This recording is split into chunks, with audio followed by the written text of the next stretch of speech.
The Fourth Reich. Who continues Hitler's legacy? Those who cannot remember the past are condemned to repeat it. George Santayana. After conducting meticulous research, we have gathered enough information to assert unequivocally: the followers of global anti-cultism today are the direct disciples of those who once inspired Hitler. The impact of their actions was felt profoundly in the mid-20th century, but society mistakenly believed that the victory over Nazism was final. A brief historical overview reveals that this is a misconception. Today, the ideology of Nazism not only persists but has also evolved into more insidious forms. Many forget that an international platform like the United Nations, UN, and the Universal Declaration of Human Rights were necessary for a reason. After the horrors of World War II and the heinous crimes against humanity, the world was determined to prevent such atrocities from happening again. This article aims to show that the principles of equality, freedom, and democracy, for which our ancestors have paid with their blood, are now more threatened than ever before. The influence of Martin Luther.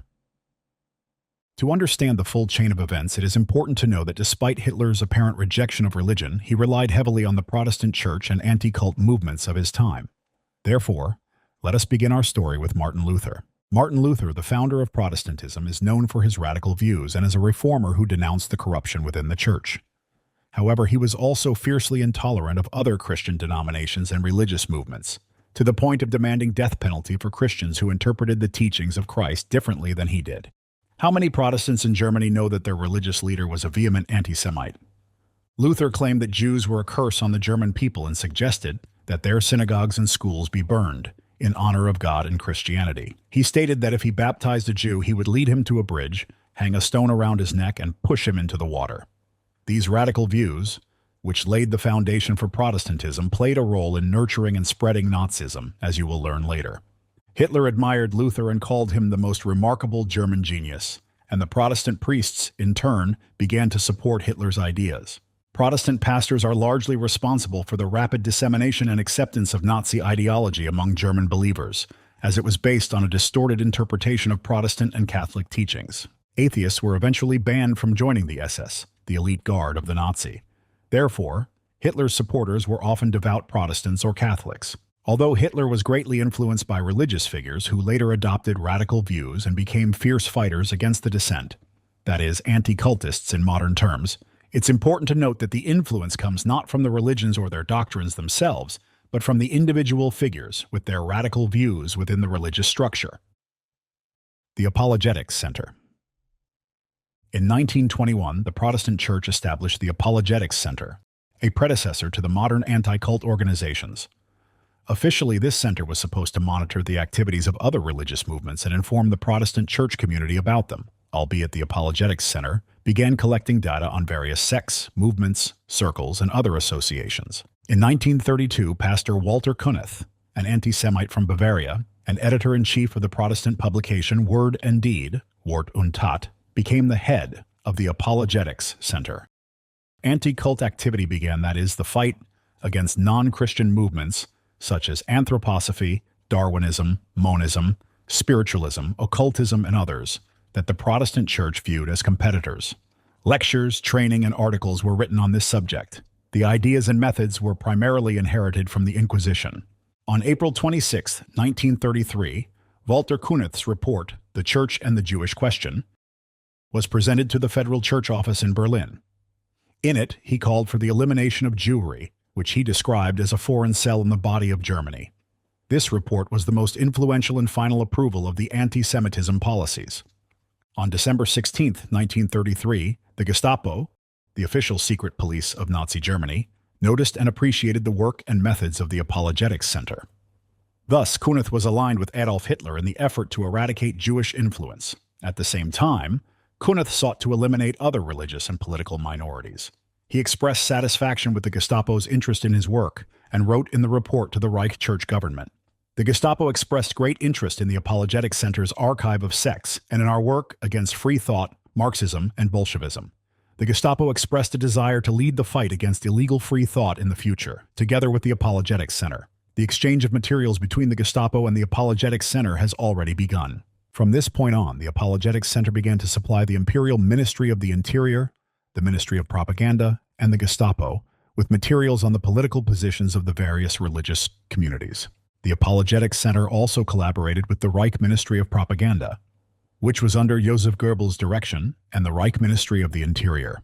This work centered around the development of materials against Jews and sects. The lists of so-called sects, that is, any associations that the Apologetics Center considered dangerous to the ideology of the state, were formed and continued to expand. Thus, the representatives of the Apologetics Center, led by Walter Kunneth, made many slanderous, pseudo-expert conclusions. As a result of these slanders, all such associations as well as the Jews were targeted by the Nazi dictatorship and later brutally persecuted, which included sending members of these associations to concentration camps. Historian Horst Junginger writes, whereas in 1931 there were about 150 religious and non-religious ideological communities on which they had collected data, and 2 years later about 250 in 1936, there were about 500 groups and sects considered dangerous, according to the archival lists. It is also important to note that the brutality of the methods demonstrated by the Gestapo during World War II was adopted from the anti-cult organizations, in particular from the Apologetics Center, which was organized by a radicalized part of the Protestant Church. The radical views of the Church and, later, the Apologetics Center were formed long before the radical views of even Adolf Hitler himself. Thus, researchers note that Hitler followed Luther's exact instructions against the Jews. Historians emphasize the fact that it was church anti-Semitism that determined the nature of German national movements, that is, Nazism itself. So, the radical vector against Jews and dissenters was determined long before the Gestapo emerged. Interestingly, in 1933, immediately after its establishment, the Gestapo began to adopt practices and exchange documentation specifically with the anti-cult Apologetics Center. Protestant pastors who held radical views constantly urged the Gestapo itself to toughen its methods against Jews and dissenters. In 1942, for example, the Bavarian evangelical Lutheran pastor Friedrich Auer even demanded from the Nazi government a new Bartholomew's Night, during which none of the surviving Jews would be spared. Note, however, that these religious leaders were not prosecuted for their Nazi calls even after the war. Walter Kunneth was not prosecuted for his anti-Semitic views or collaboration with the Gestapo, unlike many other Nazis. Instead, Kunneth received the Maximilian Order for Science and Art and the Bavarian Order of Merit. In 1946, he became a professor of Protestant theology at the University of Erlangen in Bavaria and was awarded the honorary title of Church Counselor. Had it not been for the anticultists, Hitler would never have started a war. Instead, he would have been the leader of a party advocating for his country's development. Fear, hatred, militancy, and a distorted perception of his mission were instilled in Hitler by anti-cult organizations. They manipulated him by exploiting his ambitions, narcissism, and sense of chosenness. By following the advice of anticultists, Hitler won the elections. This solidified their influence over him, and ultimately they awakened in him a thirst for world conquest. While Hitler's Nazi regime was dismantled, Nazism endured, and those who orchestrated the transformation of a Workers' Party leader into the Führer of Nazi Germany went unpunished. Today we see similar patterns emerging in Russia under the guidance of Russian Association of Centers for the Study of Religions and Cults, RATSERS. Later, we will discuss the line of knowledge transfer and those who continue the legacy of global anti-cultism. Society has not put an end to Nazism. After the victory over Nazism, the international community came together to create the United Nations, with the goal to maintain and strengthen global peace and security, and to ensure that humanity would never again endure horrors like Nazism. At that time, many believed that Nazism was gone forever. However, in 1964, the same Protestant church in Germany officially reinstated the position of Commissioner for Sex and Faith Issues within the Evangelical Lutheran Church of Bavaria, and appointed Pastor Friedrich Wilhelm Hack to the role. He became the successor of Kunneth's Nazi legacy and the leading ideologist of anti-cultism in Europe. In his studies of sects in Bavaria, Hack referenced the Sektenerhebung survey of sects of the Evangelical Lutheran Church of Bavaria in 1930. Interestingly, the anti-cultist Hack studied Protestant theology in Bavaria at the University of Nuremberg during the same years when Kunneth was a professor of Protestant theology there. Under Hack's initiative in the early 1970s, the name Working Group on Religious and Ideological Issues from the Nazi regime was revived. An almost identical name from the Nazis was adopted for this department, Department for Religious and Ideological Affairs. Thus, while it is clear that the world and Germany strove to live a new life that valued freedom and respected the rights of every human being, Hock rejected the Universal Declaration of Human Rights and the basic values that were widely accepted, values of unity and equality. And in his writings, Hock proclaimed the following: "If we understand our faith correctly, we do not have the right to allow the others to continue in their faith." It was at Hock's initiative that lectures and sermons about sectarians resumed in Bavaria, a region where Nazi ideas had always been particularly strong. It is noteworthy that in Bavaria there is still such a phenomenon known as sect filters, which contradicts all international and German laws. Hock gave instructions that a Protestant or Catholic should treat sectarians as non-humans. This reignited the flames of Nazism, and in 1988, 43 years after the fall of the Third Reich, the cries against dissenters echoed in Bavaria once more. "Hang them! Shoot them all! Heil Hitler!" In 1990, anticultist Hock compiled a blacklist of new religious movements, so-called sects. It wasn't until 16 years later that the Federal Constitutional Court of Germany ruled that slander was being used in the fight against these groups, but it was too late. As during those 16 years, through the efforts of the anticultists, the flames of Nazism had already flared up and spread further. Modern anticultists who revived Nazism. Wilhelm Hack helped his faithful brother in faith, fellow anticultist Johannes Agaard, establish the anti-cult organization Dialogue Center in 1973. Despite the peaceful connotation of the name Dialogue Center, it was merely a facade. In reality, Agaard, like Kunith in the Apologetics Center, was a Christian anti-cultist who sought to fight the so-called totalitarian sects. Agaard publicly ridiculed the First Amendment of the U.S. Constitution, one of the symbols of a free society. Let us recall what the First Amendment states.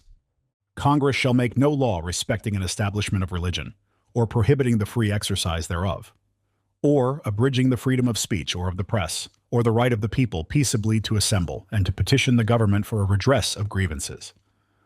Agaard called it neurosis and declared it unnatural to human nature.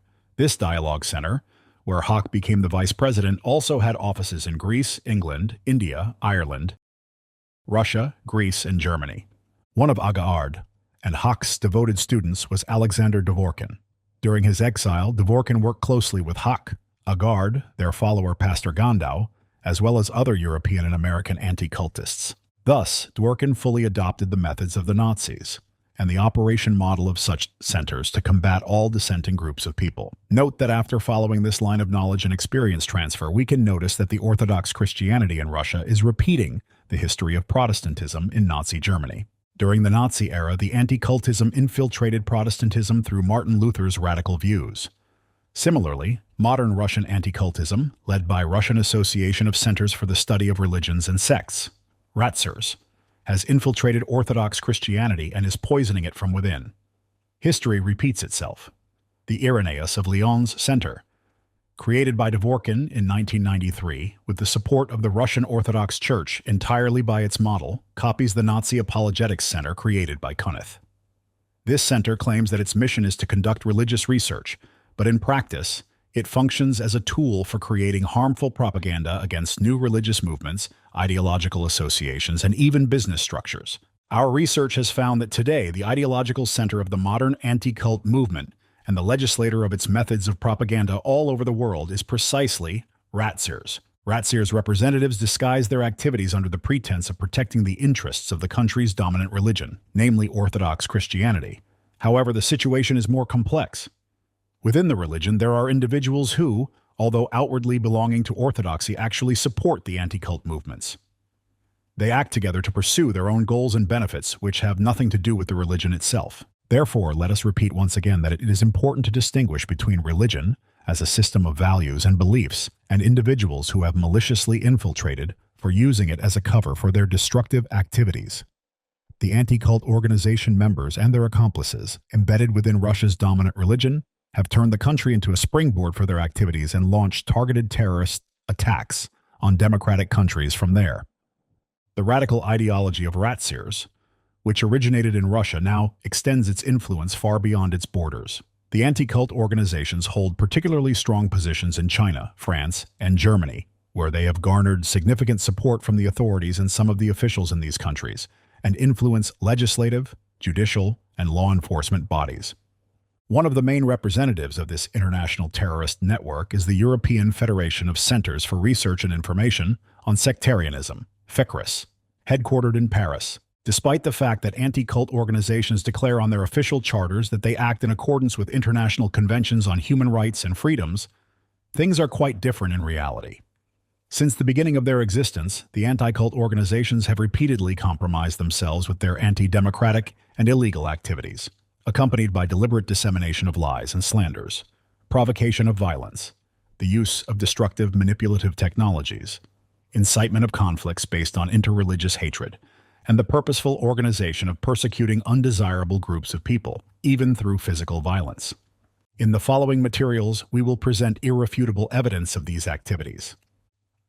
Analyzing the actions of Dworkin, a follower of Nazi ideologues. Dworkin introduces the term totalitarian sect, and like Kunith, gives lectures, trainings, and writes articles on the dangers of sects and the non-acceptance of sectarians by believers of the dominant religion. Just as Kunith and Hock did, Dworkin compiled the lists of totalitarian sects that, in his opinion, threaten religion and the state. In his speeches and lectures, Dworkin even employs the same rhetoric as the Nazis. Hock vehemently rejected the Universal Declaration of Human Rights as unnecessary, while Dworkin stated that today's weakness of Europe is a direct result of substituting its Christian soul with some universal human values, which actually means nothing. Kunith claimed that Judaism was a foreign cell in Germany's body that needed to be eradicated. Dworkin stated that sects contribute nothing to society and drain it like a cancerous tumor until it is destroyed. Interview fragment from Dworkin. Sects contribute nothing to society. We don't know any sectarian writers, artists, composers, thinkers, etc. They just drain the life out of society, much like a cancerous tumor drains the life out of an organism until it ultimately destroys it. Blacklists. Another method that the modern anti-cult groups have integrated from Nazism into modern practice is the creation of blacklists of organizations and groups that they have labeled as sects and that they believe should be destroyed. The anti-cultists regularly update these lists with new religious movements, making them targets for attacks. This is, of course, presented as a necessary measure for society's safety from potential threats. Returning to the Nazi era provides another interesting parallel. When the NSDAP, National Socialist German Workers' Party, took power in Germany and the anti-cultists joined it to fight against religious movements that supposedly posed a danger to the nation. The situation for religious minorities began to deteriorate significantly. In 1938, the Manual for Combating Sects was issued, and this had dire consequences for many dissenters.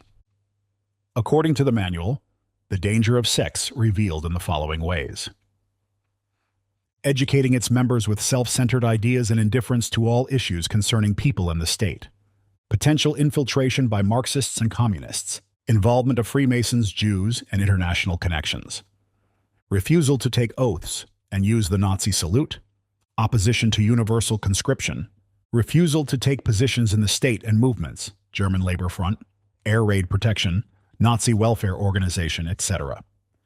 Refusal to support businesses and activities related to the military regime, prayers for health, exploitation and dehumanization of people, opposition to the National Socialist theory of race. Similarly, Dworkin posted a list of organizations that he designated as destructive cults and totalitarian sects on the website of the St. Irenaeus of Lyon Information and Consultation Center, which he created. Each condemned organization has a page with a list of negative publications from various media outlets, which, upon detailed analysis, reveals that they were initiated by the center itself. The style of these publications about different organizations is very similar. They are filled with identical emotional and judgmental headlines and definitions, as well as heavily emotionally charged language, similar to a hate speech. Deliberate defamation and depiction of the targeted groups with persistent dehumanizing images such as zombies, rapists, slaves, beasts, and other dehumanizing epithets. The Nazis used similar rhetoric to dehumanize Jews in their time. Such lists can also be found on the websites of other anti-cult organizations. In these lists, in addition to the religious groups, there are also names of many secular organizations, including various medical, sports, social, research, and scientific entities. In total, millions of people have already been labeled as sectarians by anti-cultists, following the practices of Nazi Germany. This demonstrates the incredibly large scale of persecution campaigns against innocent people that have been launched worldwide by the anti-cult movements. The main purpose of these lists is to point out to society, law enforcement agencies, and authorities the allegedly dangerous antisocial elements that need to be fought against towards their complete eradication. The consequences of creating such lists can be observed during the rise of Nazism in Germany. Heydrich's Directive. A well-known directive signed by Reinhard Heydrich, the head of internal security in Nazi Germany, established the procedure to suppress certain religious groups and sects, as well as to arrest and send all the associated individuals to concentration camps. The directive includes the following lines. Immediate measures will be taken against organizations, clubs, associations, and circles, as well as against individuals. All organizations, clubs, associations, circles, etc. All, without exception, will be cleaned out without exception. Available materials such as address lists, files, correspondences, equipments, occult items, writing materials, and any existing property will be confiscated. They shall be dissolved and prohibited. Simultaneous searches will be conducted in the homes of leading members of circles, as well as those suspected of possessing such materials. Individuals dedicated to secret teachings and sciences shall be arrested in all cases. Their activities shall be prohibited under the threat by the state police's harshest measures. In each case, they must be sent to a concentration camp. This action must be carried out throughout the Reich, if possible between 7 o'clock and 9 o'clock. Conclusion. Like the anticultists during the era of Nazi Germany, Dworkin and the intertwined network of anti-cult groups provide authorities with materials about representatives of the so-called sects. Dworkin's center issues slanderous expert opinions on the nature of various groups, prompting authorities to investigate them and initiate criminal proceedings. This defamation of innocent people in Russia, like in the Third Reich, already resulted in brutal persecutions and physical assaults on citizens. The ideas propagated by Dworkin reflect the same ideology of Nazis, expressed by Hock, Kunith, and Hitler: hatred of dissent, intolerance, refusal of pacifism, and justification for violence. This example of Dworkin is merely one among many anti-cultists, but it suffices to illustrate their direct connection to Nazism. What you have read above are the direct proofs that Nazism never disappeared. It has merely transformed, adapting to new external circumstances. However, we see a direct line of transfer of knowledge, experience, and methods of dealing with dissenting groups of people with their complete eradication. Representatives of global anti-cultism utilize all Nazi practices but have expanded and refined them for their purposes. Thus, the flame of Nazism has grown, and now you see the facts, which prove that, in reality, global anti-cultism is a huge force that has already gained power and seeks to achieve its goal: the complete destruction of democratic values and the establishment of a unified Fourth Reich.